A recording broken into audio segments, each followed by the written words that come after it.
Bonjour à tous et bienvenue à Lyon pour cette deuxième étape de notre Tour de France avec cette Web TV, le numérique et vous, ravi de vous accueillir ici à Lyon pour parler du numérique dans la branche de la chimie. Une Web TV qui sera divisée en 3 parties. La première partie mettra à l'honneur des experts qui nous livreront leur éclairage sur la digitalisation des procédés, les enjeux, les intérêts. Nous verrons ça dans quelques instants. Suite à ça, nous vous montrerons l'outil d'autodiagnostic qui a été créé il y a quelque peu et qui est lancé en ce moment, qui vous permettra à tous qui êtes entrepreneurs dans le monde de la chimie de pouvoir voir comment vous vous situez par rapport à cette transition numérique, cette transition digitale. On en parlera dans quelques instants. Et en dernière partie de l'émission, deux retours d'expérience plutôt, de personnes qui vous livreront leur histoire autour d'une collaboration. On appelle ça du reverse mentoring. C'est une personne qui travaille dans l'industrie de la chimie, qui a encadré une alternante. Et cette association-là a créé des merveilles. Vous verrez tout à l'heure cette histoire. Et je tiens à préciser que cette journée est organisée par France Chimie avec l'Observatoire des industries chimiques, avec le soutien de l'État, dans le cadre d'un EDEC. Alors, qu'est-ce que c'est un EDEC?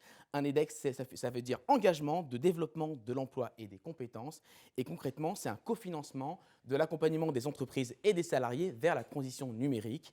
Donc voilà, le cadre est posé. Je vous propose de débuter avec la première partie, parole d'expert.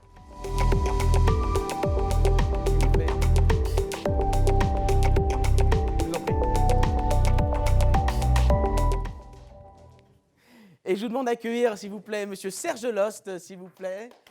Bonjour Serge. Bonjour David. Bonjour. Et Georges Schébert, qui est également à mes côtés, et Anthony Ruiz.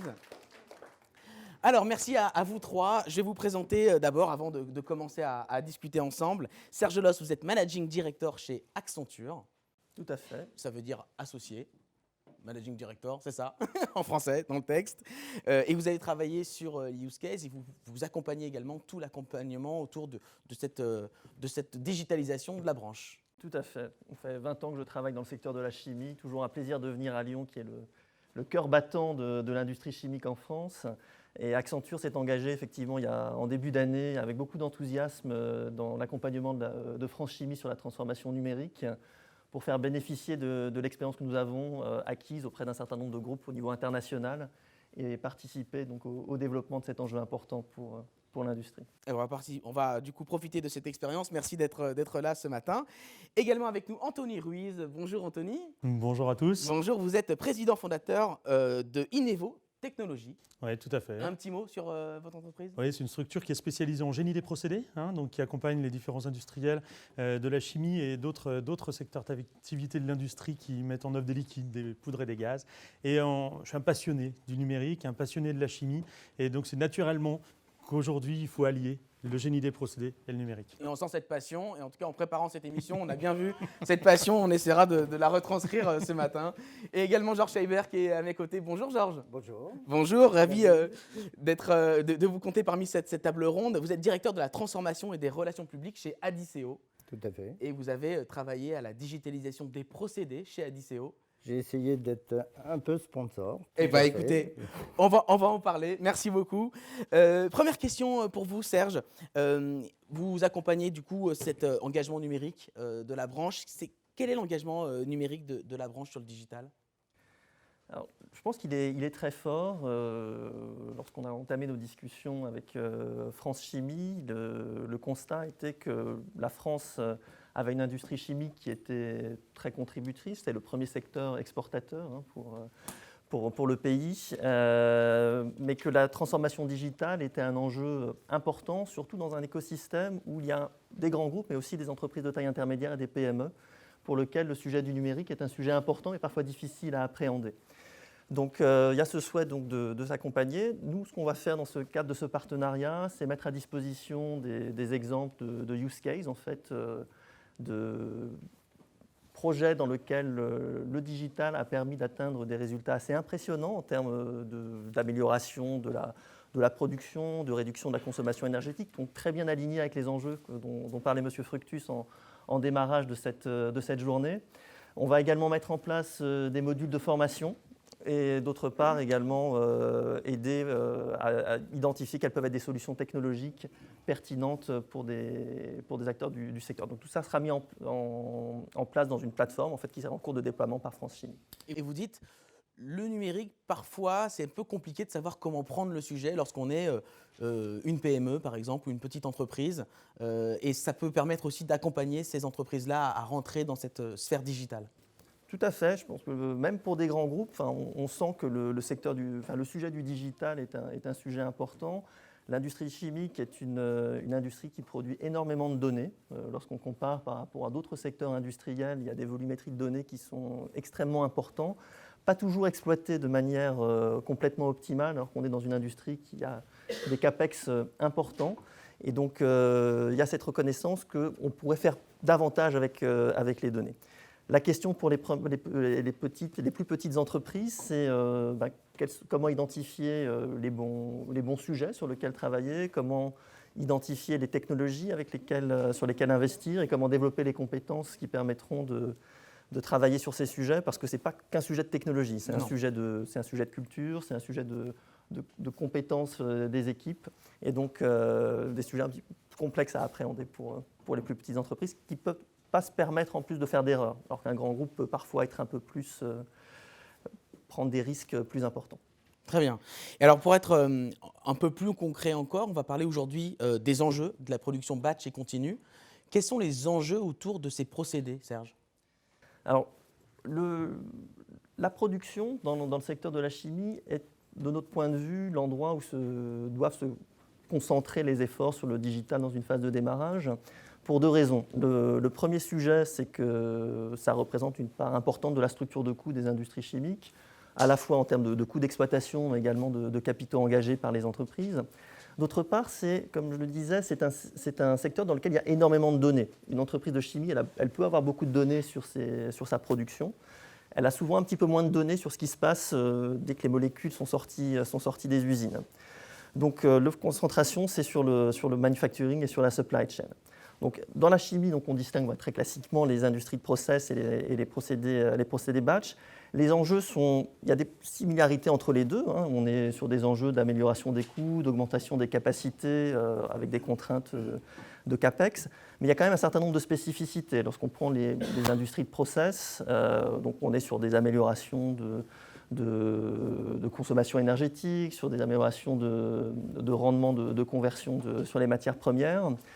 Également sur des problématiques, par exemple, de maintenance, en mettant de la maintenance prédictive pour améliorer les taux de disponibilité des outils.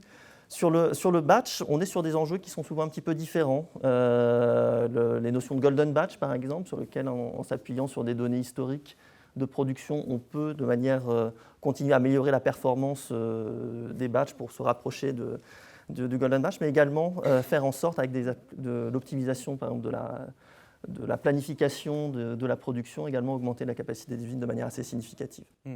Et en préparant l'émission, vous me dites, et ce qui m'a intéressé, c'est qu'effectivement, on a des grandes quantités de données, on accentue notre travail plutôt sur la production. Or, une fois que le produit est sorti des usines, il y a encore des données qu'on peut capter qui peuvent permettre d'améliorer la production.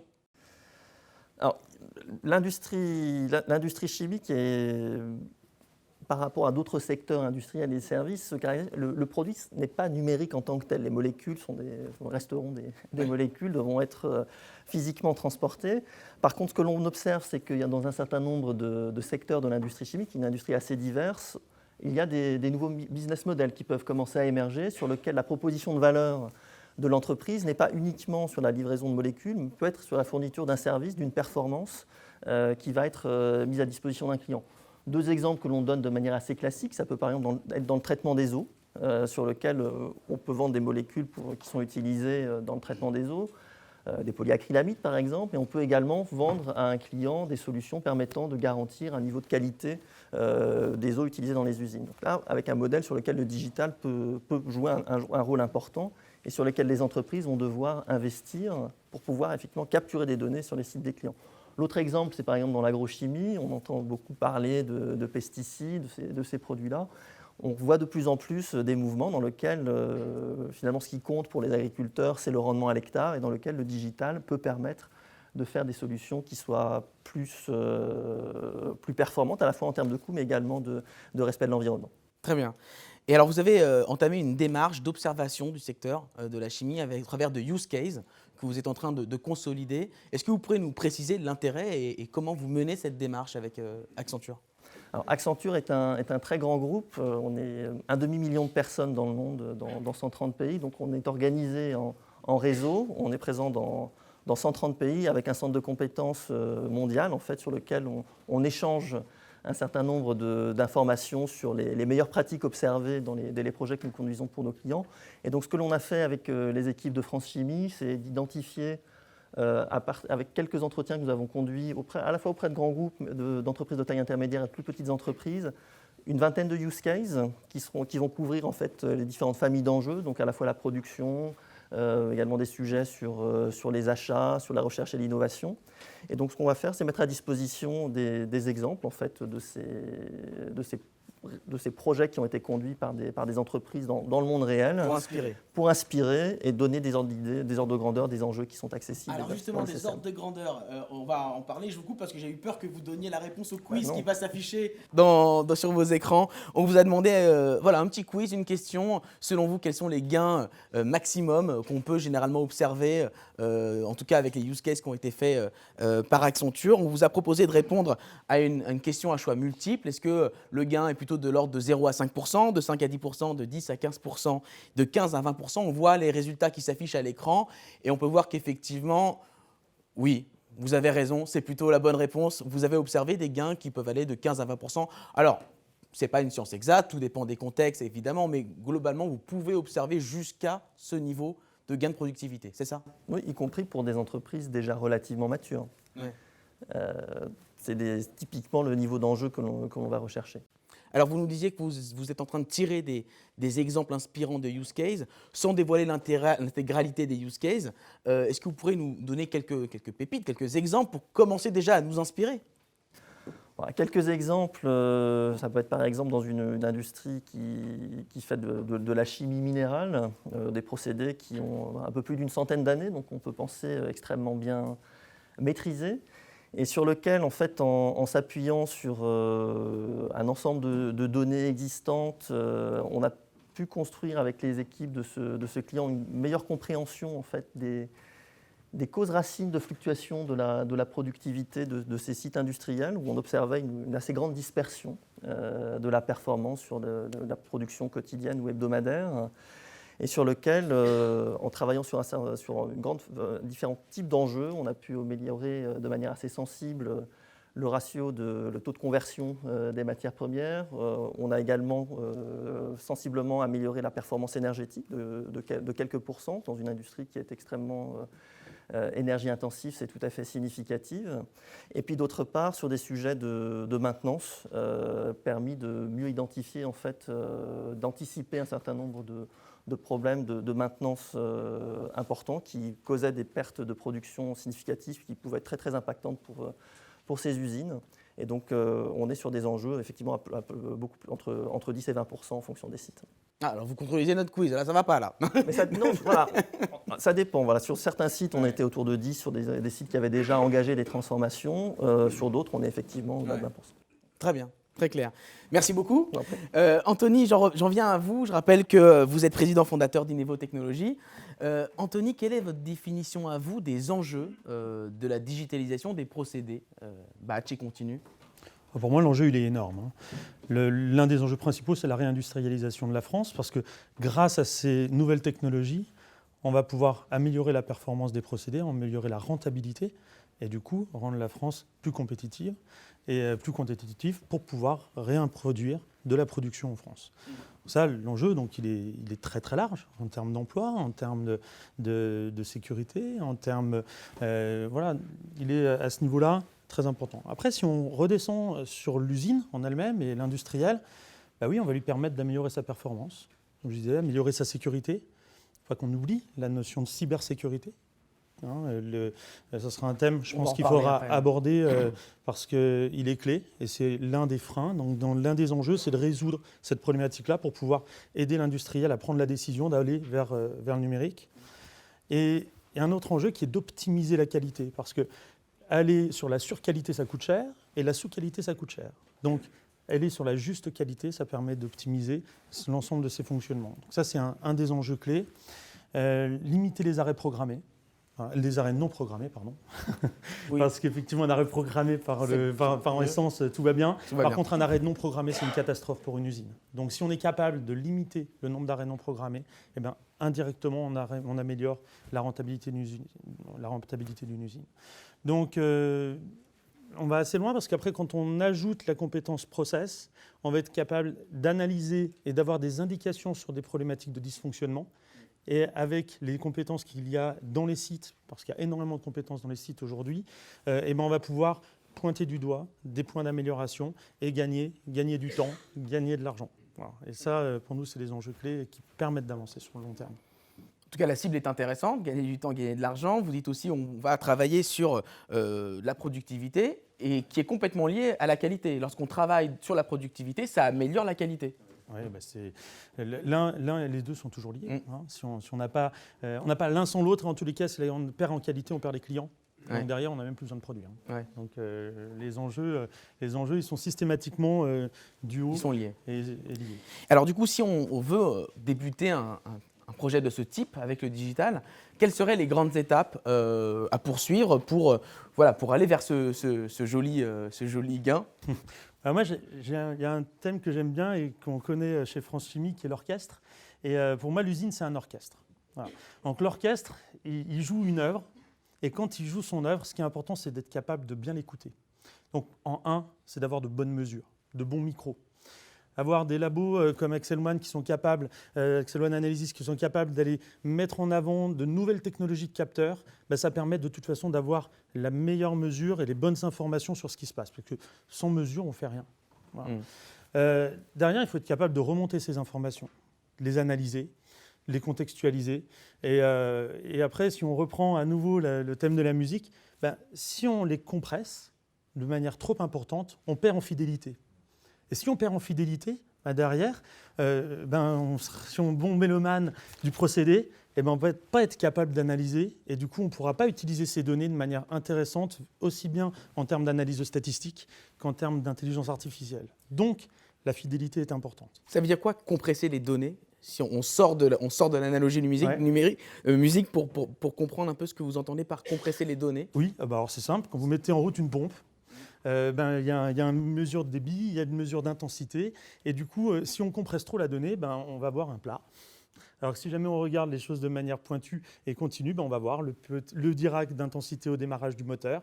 Et puis on va voir exactement les informations et qu'est-ce qui se passe dans les phases transitoires. Et ces phases-là, elles sont hyper importantes. Et si on ne les a pas mesurées, si on ne les a pas stockées, si on n'est pas capable de les stocker, à ce moment-là, on ne peut rien faire.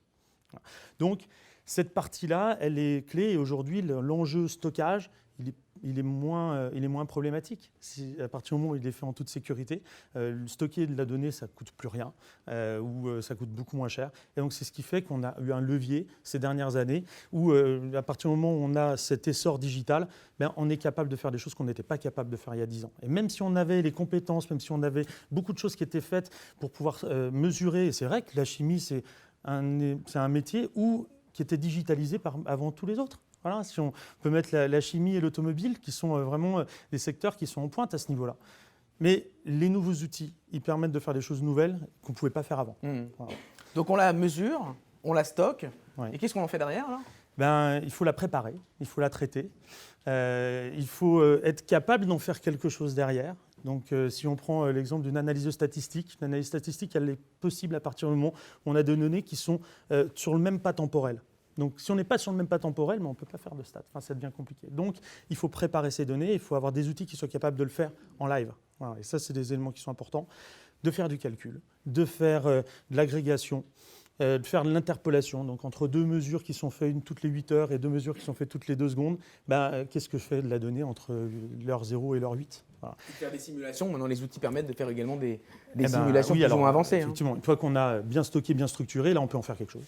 Il y a 3 voies principales pour moi. Il y a la visualisation. hein, donc qui est clé pour avoir les bonnes infos rapidement dès qu'on en a besoin. Et ça, pareil, c'est quelque chose qui est nouveau. Il y a être capable d'en faire une analyse statistique, donc faire l'analyse de données, ça veut dire de la simulation, ça veut dire de la statistique, ça veut dire de l'intelligence artificielle. Et puis aussi, c'est de l'alerte. Être capable de faire un suivi opérationnel en live, d'avoir des cartes de contrôle qui se mettent à jour et qui vont être capables de suivre le produit actuellement donné. Et du coup, on change la carte de contrôle automatiquement et du coup, on va être capable d'assurer la qualité. Donc voilà, pour moi, c'est vraiment ce que ça va permettre. Il faut résoudre ces enjeux-là. Et vous parliez de cybersécurité, c'est assez intéressant parce qu'en préparant cette émission, vous m'avez dit voilà, on ne peut pas tout dévoiler sur les trucs et astuces qu'on utilise pour la cybersécurité. Néanmoins, il y a quelques bonnes pratiques qu'on peut donner aux personnes qui nous regardent actuellement. Ouais. Je pense il y a des grands groupes aujourd'hui qui sont vraiment à la pointe de tout ça. Au niveau des PME et des ETI, c'est un enjeu qui est important. Et je pense que parfois un site avec un serveur sur son site, avec son adresse IP, il est hyper vulnérable. En danger, quoi, hyper vulnérable. Donc en s'adressant et en laissant des professionnels de la cybersécurité et de la donnée s'occuper de leurs données, aujourd'hui, il y a moins de risques et on voit même des industriels que je ne citerai pas qui sont partis et qui font du cloud. Donc aujourd'hui, voilà, on a l'avènement du cloud, il est là, avec toutes les sécurités qui vont autour. Très bien. Merci beaucoup, Anthony. Georges, j'en viens à vous et votre histoire nous intéresse parce que vous avez initié une vraie démarche de digitalisation chez Adisseo, des procédés, notamment dans le cadre de l'amélioration du ratio air-gaz. Est-ce que vous pouvez un peu nous en parler et quels sont les gains que vous avez pu observer sur ce projet ? En fait, le contexte est un peu plus compliqué. Ah bah évidemment. Vous êtes plus savant Donc que moi sur le sujet. Je plante le décor. Adisseo, même en étant leader mondial, est obligé d'améliorer sa compétitivité. Et donc, on a cherché un partenaire, optimistique pour ne pas le citer, qui a permis de travailler sur un certain nombre de données. Alors, on a déjà sélectionné une partie du process. Pour ne pas faire tout le process, on a cherché là où on pouvait avoir des gains.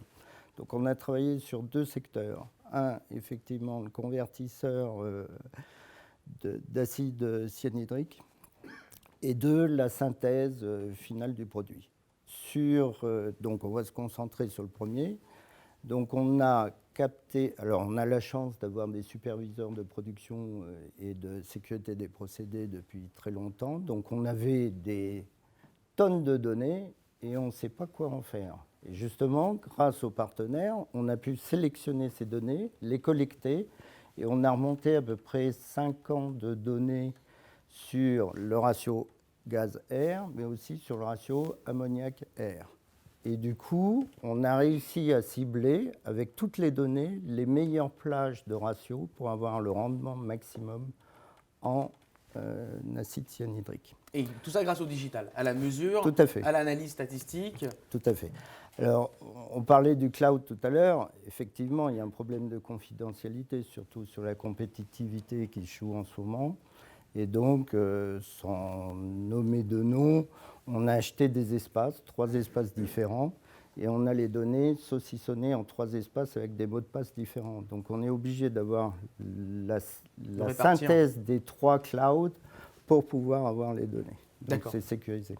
Très clair. Alors, les gains observés par rapport à ce projet ? Alors, les gains observés, ils sont à la fois qualitatifs et quantitatifs. Je vais vous parler un peu argent, comme ça vous verrez. La sélection des points de process sont importants. Sur les 2 points qu'on a choisis, l'investissement initial est de 65 000 €. Donc, comme ça, vous avez un chiffre. Officiellement, on a vendu en direction générale 250 000. On pense qu'on fera plus du double. Donc, vous voyez, ça fait un ROI quand même très, très important. Ok, intéressant, inspirant. Donc vous qui avez mené ce projet, peut-être que vous pouvez nous donner les écueils dans lesquels il ne faudrait pas tomber, ou alors les facteurs clés de succès pour réussir ce type de projet ? Alors, les écueils, déjà, tout le monde a peur d'un coût prohibitif pour se lancer. Et donc, il y a tout de suite une démarche des directions générales, c'est combien ça va me rapporter. Or, ça, on est quasiment incapable de le donner. Par contre, intuitivement dans le process, on sait qu'il y a des zones où on peut améliorer les choses et effectivement gagner de l'argent. Donc on a une estimation sans connaître vraiment les choses.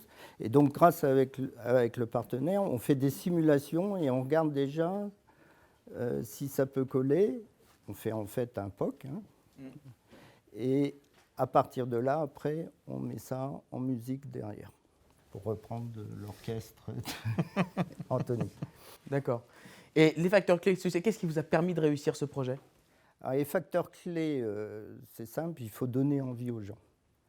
Et donner envie aux gens, c'est faire une démarche pas à pas, de les intéresser, qu'ils puissent toucher et qu'ils puissent vraiment expérimenter chaque étape pour prendre confiance. Parce que la plus grosse peur qu'il y a, c'est la peur du changement et c'est à tous les niveaux. Alors, opérateur, maîtrise, ingénieur, etc.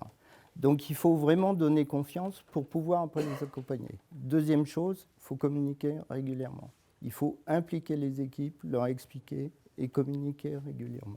À tous les niveaux du coup de l'entreprise. Tout à fait. Après, j'en ai déjà parlé, il ne faut pas inventer ce qui existe déjà.